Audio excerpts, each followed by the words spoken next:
გამარჯობათ, მე ვარ რომა, ალბათ პიცანით რომელი რომაც ვარ. და მე მინდა ესეთი მიმართვა გავაკეთო. აი მე შემომდის ძალიან ბევრი შეტყობინება იმის შესახებ, რომ თურმე ანობიცის სახლის ახალი მესამე სეზონი ყოფილა სრული იდიოტობა და თურმე გიომ უნდა შეწყვეტოს უკვე მისი გახმოვანება, რადგან ვიღაცებს თურმე აღარ მოსწონთ უკვე ანობიცის სახლის მესამე სეზონი. მე მინდა ყოველს მოგიწოდოთ მოთმინებისკენ, თანაც თუ ბოლო 2-3 სერიას დავაკვირდებით, ანობისის სახლში მოიმატა იმ მისტიკამ, რასაც თქვენ ასე ეტრფით, რასაც თქვენ ასე მოგწონთ. იქნებ კიდევ ვუყუროთ ერთ-ორ სერიას და შემდეგ გამოვიტანოთ დასკვნები, რომელი სერიალი, რომელიც ჯობია, რომელია უკეთესი და ასე შემდეგ. ასე რომ ერთად დავალოდოთ ანობისის სახლის ახალ მე-13 სერიას, რომელიც ალბათ სულ რამდენიმე დღეში იქნება მზად.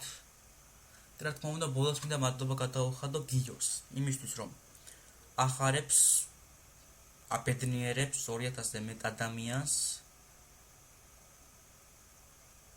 ბოლოს და ბოლოს ადამიანმა გვაჩუქა ანობისის სახლი ქართულად.